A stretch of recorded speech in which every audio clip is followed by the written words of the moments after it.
जोरों से चल रही थी और सभी घर में खुश थे सिवाय सुषमा की बहू नीलम के। और ऐसा इसलिए क्योंकि नीलम को ये सब देखकर अपनी शादी के दिन याद आ रहे थे। लेकिन बेचारी शादी के घर के कामों में लगी थी और देर शाम सुषमा के होने वाले समधी का आना होता है। अरे समधी जी आइए आइए, कैसे हैं आप? सब ठीक तो है ना? अरे बैठिए, तो आप खड़े क्यों हैं? बस समधन जी सब अच्छा है, मैं तो ये शादी का कार्ड देने आया हूँ। अरे वाह, आपने शादी के कार्ड भी छपवा लिए। और अभी तो हमने जैसे कार्ड दिया है ना छपवाने के लिए, वो आया ही नहीं है। अभी तो शादी में 15 दिन है, आ जाएगा समधन जी। वैसे बाकी तैयारियां कैसी चल रही है? सब अच्छा है समधी जी, इकलौती बेटी है, पैसे तो पानी की तरह बहा रही हूँ। मैं तो चाहती हूँ कि बस बच्चे खुश रहें, और क्या चाहिए। अरे बहू कहाँ रह गई? ए बहू, समधी जी के लिए चाय तो लेकर आ। जी माँ जी, अभी लेकर आई। इतना बोलकर हॉल में बैठे अपने ननद के होने वाले ससुर के लिए नीलम चाय नाश्ता लेकर आती है और उन्हें प्रणाम करके वापस किचन में चली जाती है और अपनी सास और पूजा के होने वाले ससुर की बातें सुनने लगती है। पता है समधी जी, जिस बैंक्वेट को हमने बुक किया है ना, उसे बुक करने के लिए 10 लाख रुपए लगे हैं और बारातियों के खाने पीने की व्यवस्था भी काफी अच्छी की गई है। आप लोगों को किसी तरह की दिक्कत नहीं होगी। अरे आपके घर में हमारी बेटी का रिश्ता हो रहा है, इससे बड़ी बात और क्या हो सकती है? दहेज से आपने तो हमारा घर भर दिया है। 15 लाख रुपए दहेज और महंगी गाड़ी, बस और क्या चाहिए? दामाद जी की शेरवानी के लिए पैसे भी दे दिए हैं। शेरवानी 60,000 की पसंद कर रहे थे दामाद जी, लेकिन मैंने कहा भाई थोड़ा और महंगा वाला लीजिए, क्योंकि मेरी बेटी का लहंगा भी तो 3-4 लाख से कम का पसंद नहीं आएगा उसे। हाँ, ये भी आप सही कह रही हैं। वैसे समधन जी आपको याद कर रही थी, कह रही थी कि उनको कहिएगा अपनी तबीयत का ध्यान रखे। अरे मेरी तबीयत का क्या है समधी जी, शादी के घर में बस थोड़ी सी थकावट हो गई और बीपी लो हो गया। अभी तो ठीक हूँ, दवाई ले ली है, बस शादी सही से हो जाए। समधन जी कैसी बातें कर रही हैं, सब हो जाएगा, आप चिंता मत कीजिए। ये बातें किचन में काम करते हुए सुषमा की बहू नीलम सुन रही थी और उसकी आंखें भर आई। तब नीलम खुद से कहती है, माँ जी ने मेरे मम्मी पापा को मेरी शादी में कितना परेशान किया था, और पापा को भी हार्ट अटैक माँ जी की वजह से आया था। अभी खुद का पैसा है तो कैसे पैसों को उड़ा रही है, लेकिन उन्होंने ये नहीं सोचा कि एक बेटी का बाप कितना लाचार होता है, और मैं तो पहले से मिडिल क्लास फैमिली से हूँ। नीलम की शादी में सुषमा ने बहुत तमाशा किया था, जिस वजह से नीलम के पिता को हार्ट अटैक भी आ गया था। अब अपने समधी के जाने के बाद सुषमा अपनी बहू को सुनाते हुए कहती है, देख रही है ना पूजा के ससुर कितने पैसे वाले हैं, फिर भी एक पैसा का घमंड नहीं है, और तेरे बाप को तो पैसा ना होते हुए भी घमंड है। विनोद की शादी में जो उसने नाटक किया था, ऐसा लग रहा था कि हम उस पर कितना अत्याचार कर रहे हो। एक सामान ढंग का नहीं दिया, सब इतना सस्ता और लोकल कि 1 साल के अंदर अंदर सब कुछ खराब हो रहा है। माँ जी आप कैसी बातें कर रही हैं, आप सोच भी रही हैं कि आप क्या बोल रही हैं।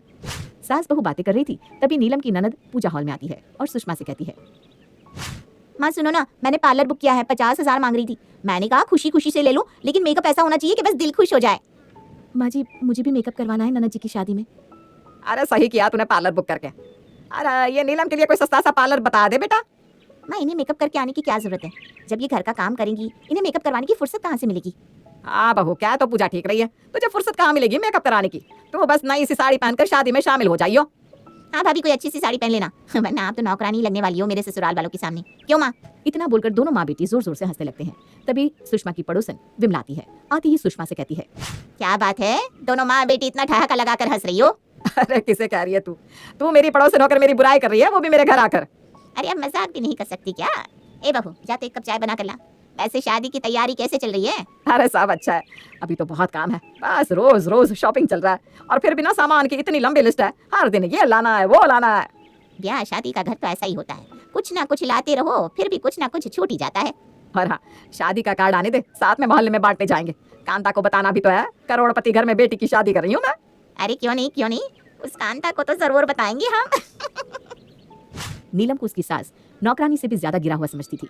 नीलम पूरे घर का काम करने के बाद भी अपनी सास और ननद के ताने सुनती रहती, और शादी वाले घर में तो वो बहुत ही ज्यादा इमोशनल थी, लेकिन उसकी तरफ किसी का ध्यान ही नहीं था। अगले दिन सुषमा ढेर सारे कपड़े लेकर आती है। पूजा तेरे लिए तो तेरे ससुराल से लहंगा आएगा, लेकिन ये सारी औरतों को देने के लिए है जो मेहमान के तौर पर घर आएंगी। हाँ माँ, ये सस्ती साड़ी उनके लिए सही है, वैसे भी कौन सा कोई आपको अच्छी साड़ियाँ देता है। माँ जी आप मेरे लिए क्या लेकर आई हैं? मुझे भी लहंगा पहनना है, मैंने ऑनलाइन लहंगा देखा था, बड़ा ही प्यारा था।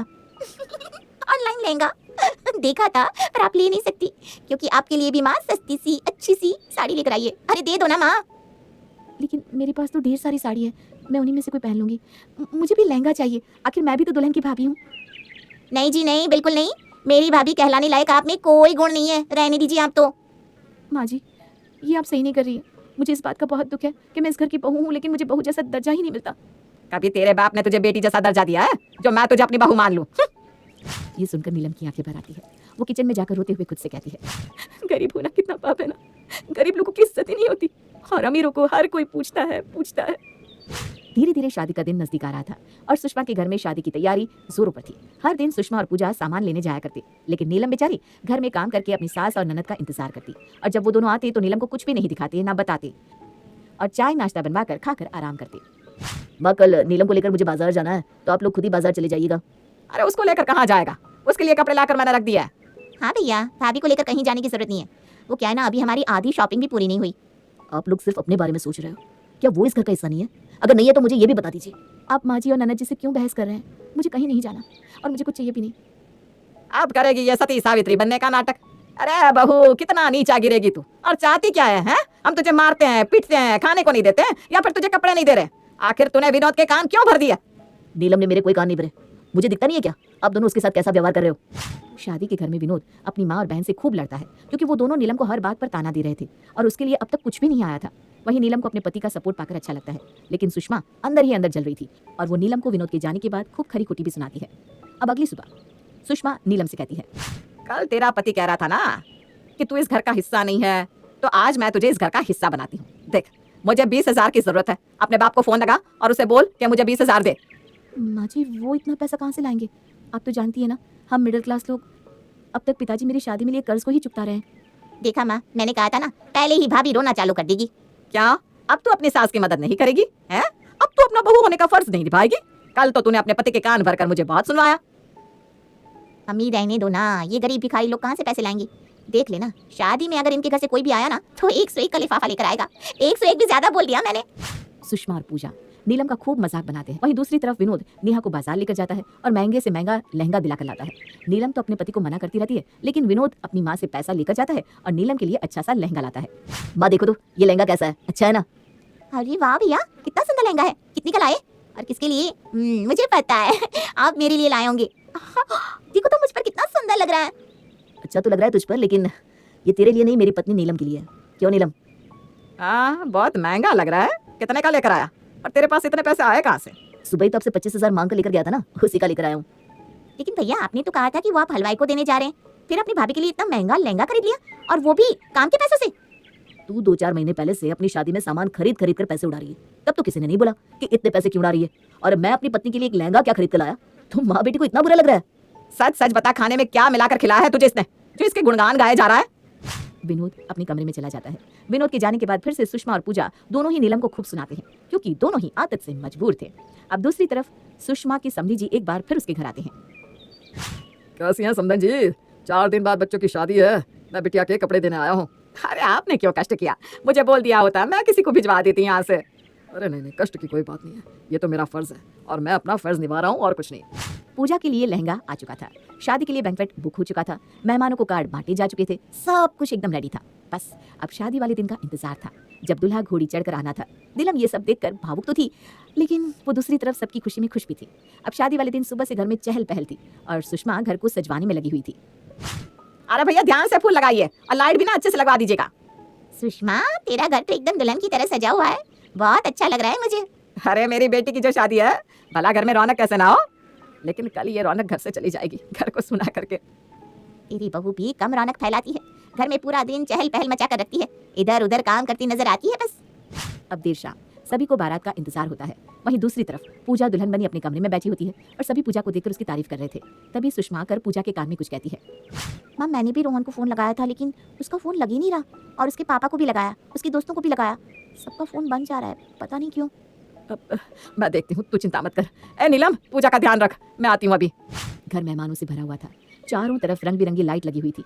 वहीं दूसरी तरफ दूल्हे के आने का इंतजार हो रहा था, लेकिन दूल्हे के पिता, दूल्हे और उनके करीबियों का फोन बिल्कुल बंद था। अब सुषमा को अंदर ही अंदर डर लगने लगा। माँ ये क्या तमाशा है, किसी का फोन ही नहीं लग रहा और यहाँ सब बारात का इंतजार कर रहे हैं। अरे मुझे भी टेंशन हो रही है बेटा, आखिर कहाँ रह गए सारे बाराती? समधी जी का तो फोन ही नहीं लग रहा, दामाद जी का भी फोन नहीं लग रहा। ऐसे कैसे हो सकता है, मुझे तो कुछ समझ में नहीं आ रहा। बारातियों के आने का समय निकल रहा होता है, लेकिन अब तक कोई नहीं आया था। मेहमानों में अब बातें बनाना शुरू हो जाती है। वहीं पूजा के फोन पर एक फोन आता है और पूजा रोने लगती है। सुषमा पहुंचकर पूजा को गले लगा लेती है। अरे पूजा, क्या हुआ? तू रो क्यों रही है? सब ठीक तो है ना? किसी ने कुछ कहा तो नहीं? रोहन का फोन आया था, वो और उसका परिवार बारात लेकर नहीं आ रहे, बल्कि उसने कहा कि मेरा बदला पूरा हुआ। कौन से बदले की बात कर रहा था वो? और यहाँ सब तैयारी हो चुकी है, ये क्या तरीका है? मुझे नहीं पता माँ, लेकिन मैं सच कह रही हूँ, उन लोगों ने अमीर होने का दिखावा किया है और आपसे पैसे लेकर भागे। माँ आप किसी को मत छोड़िएगा। नाना जी आप बैठ जाइए, माँ जी आप बाहर चलिए, टेंशन मत लीजिए, मैं उन्हें बताती हूँ। दरअसल पूजा की जिससे शादी होने वाली थी, पूजा उससे प्यार करती थी, लेकिन शादी में सामान पैसा सब लेने के बाद शादी वाले दिन लड़के वाले आते ही नहीं और पूजा का होने वाला पति रोहन पूजा से कहता है कि उसने अपना बदला पूरा किया, क्योंकि काफी समय पहले पूजा ने अपने अमीर होने का घमंड उसे दिखाया था। अब उसने पूजा का पैसा लेकर खुद को अमीर साबित किया और पूजा से झूठे प्यार का नाटक करके शादी वाले दिन बारात लेकर आया ही नहीं। ये उसने सही नहीं किया, मैं उसे छोड़ूंगी नहीं, ना ही उसके घर वालों को। तुझे पहले सोचना चाहिए था ना, ये प्यार कभी सफल रहा है क्या? और माँ ने भी तुझे सर पर चढ़ा कर रखा था। ले अब सर पर चढ़ने का भुगत नतीजा। तेरी शादी में मैंने तेरे ससुर को, तेरे साले को कितना बदनाम किया पैसों के लिए। आज देख मेरी बेटी की शादी में मेरी कितनी बदनामी हो रही है। वो कहते हैं ना, भगवान के घर देर है अंधेर नहीं। नहीं माँ जी ऐसा मत कहिए, सब कुछ ठीक हो जाएगा, आप अपने मुंह से गलत शब्द मत निकालिए। अरे बहू तेरे आगे हाथ जोड़ती हूँ मैं, आज मेरी बदनामी होने से सिर्फ मुझे तू ही बचा सकती है। तू अपने भाई को कह देना कि वो पूजा से शादी कर ले। मैं तेरे माँ बाप के सामने हाथ जोड़ने के लिए भी तैयार हूँ। माँ आप ये क्या कह रही हैं? नहीं, पूजा और साले साहब की शादी। ये सब नीलम के पिता श्यामलाल सुन लेते हैं। वो सुषमा के पास आते हैं और उन्हें समझाते हुए कहते हैं, अरे समधन जी, आपको हाथ जोड़ने की जरूरत नहीं है। आपकी इज्जत हमारी इज्जत। मैं अपने बेटे की शादी आपकी बेटी से तय करता हूँ और इसी मंडप में आज मेरे बेटे और आपकी बेटी की शादी होगी। ये उपकार मैं जिंदगी भर नहीं भूलूंगी और ना ही मैं इस एहसान को कभी उतार पाऊंगी। जिस तरह मेरी बेटी आपके घर बेटी बनकर रह रही है, इसी तरह आपकी बेटी भी हमारे घर बेटी बनकर रहेगी। मैं आपसे वादा करता हूँ, उसे किसी चीज की कभी कोई दिक्कत नहीं होगी। मैंने विनोद और नीलम की शादी में आप लोगों को कितना बेइज्जत किया था। आज मुझे दिल से उसका पछतावा हो रहा है।